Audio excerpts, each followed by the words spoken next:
आभासी दुनिया के मेरे दोस्तों, रतन लाल बोल रहा हूं। काम की बात लाल की क्लास में आपका स्वागत है और पेश है अम्बेडकरनामा। कल यानी 3 अप्रैल को एक और बहुजन नायक, महत्वपूर्ण बहुजन नायक शिवाजी का परिनिर्वाण दिवस है। इसी संबंध में है यह स्पेशल रिपोर्ट कि शिवाजी जयंती में अंबेडकर पहुंचे। बहुत दिलचस्प जानकारी है और आपको ये पूरा वीडियो सुनना चाहिए। उससे पहले एक अपील ये है कि 1 वर्ष अंबेडकरनामा का पूरा होने वाला है, तो आप वीडियो उठाइए, बनाइए, मोबाइल ऑन कीजिए और बोलिए कि मैं रतन लाल बोल रहा हूं, आभासी दुनिया के मेरे दोस्तों। और अंबेडकरनामा के बारे में आपकी क्या राय है, अपनी राय बनाइए और मुझे मेल पर भेजिए lalratan72@gmail.com LALRATAN72@gmail.com। 1 वर्ष पूरा होने के उपलक्ष्य में आपके वीडियोस मर्ज करके जारी किया जाएगा, इसलिए आपका ओपिनियन जानना बहुत जरूरी है। बहरहाल चलिए, शिवाजी का परिनिर्वाण दिवस है 3 अप्रैल को, उनको नमन है। और एक दिलचस्प सूचना आपको देने जा रहा हूं कि शिवाजी जयंती में डॉक्टर अंबेडकर जब पहुंचे तो क्या बोले। 3 मई 1927 ठाणे जिले के बदलापुर गांव में डॉक्टर अंबेडकर की अध्यक्षता में शिवाजी उत्सव मनाया गया था।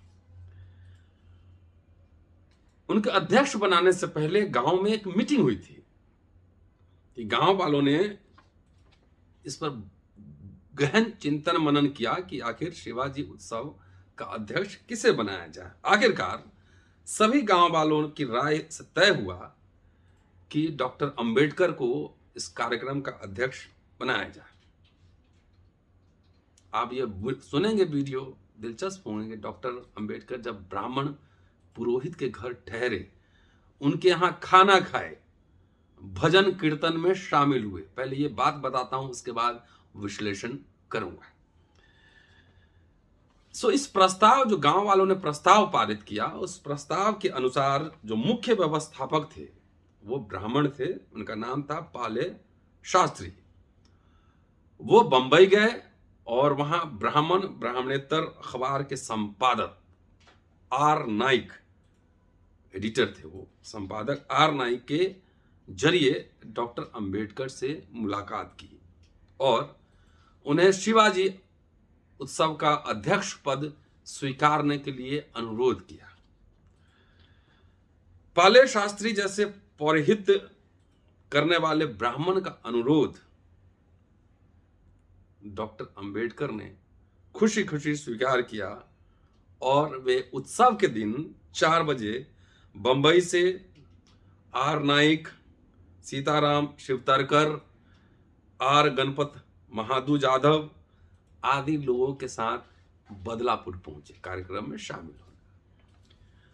उत्सव की शुरुआत ईश वंदना के साथ हुई और डॉक्टर अंबेडकर थे उसमें।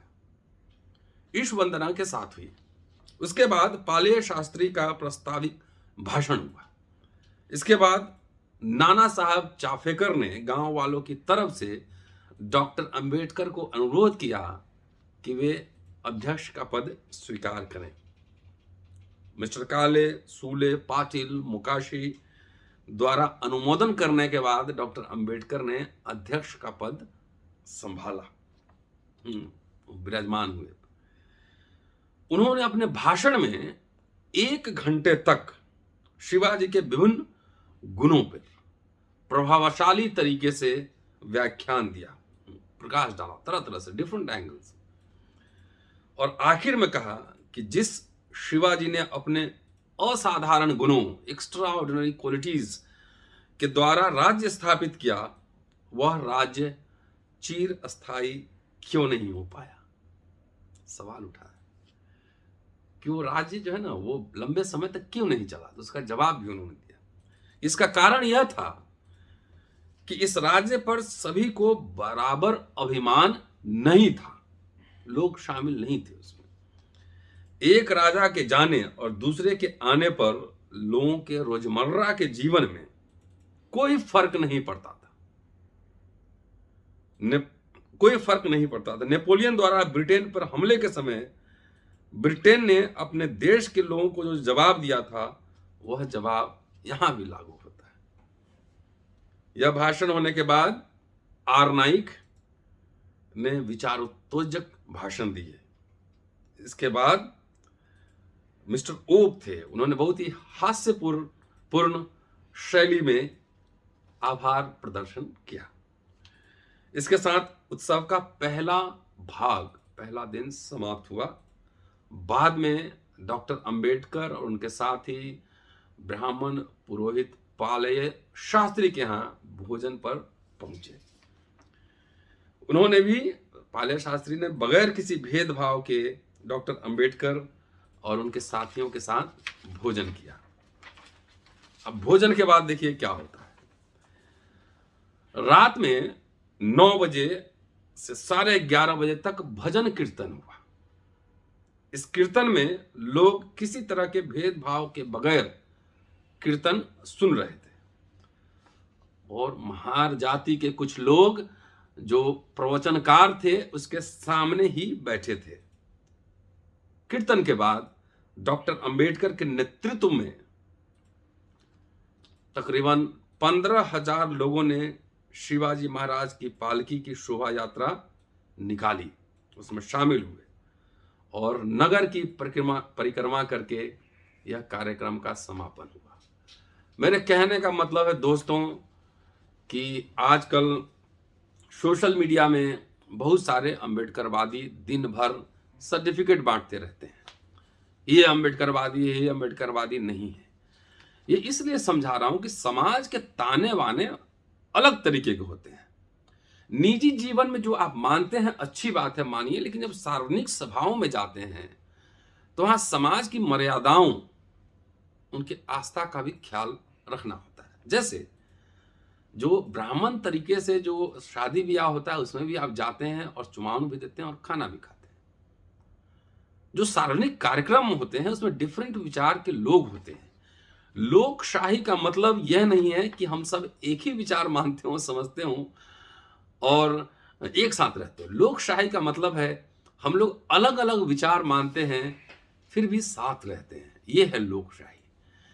तो कई बार होता है, मैं तो जाता हूं, मैं किसी आस्था में विश्वास नहीं रखता ईश्वर में, लेकिन मैं घूमने जाता हूं तो साउथ इंडिया जाता हूं तो मंदिर देखने जाता हूं, उसकी स्थापत्य शैली, उसकी खूबसूरती कैसे बना है देखता हूं। गिरजाघर भी जाके देखता हूं, जो मैं गोवा में था पूरा गिरजाघर घूमने की जगह है। मैं अगर सिख गुरुद्वारे जाता हूं वहां भी जाता हूं, मस्जिद बढ़िया है वहां भी जाता हूं, क्योंकि वहां सिर्फ जाना नहीं होता है, देखना नहीं होता है, लोगों से मिलना जुलना, उससे बातचीत करना, अपने बात कहना, यह जरूरी होता है। इसलिए डॉक्टर अंबेडकर गणेश उत्सव में भी जाते थे, शिवाजी जयंती में ब्राह्मण लोग के बुलाने पर भी गए और वहां पे उन्होंने वही बात कही जो उन्हें कहना है।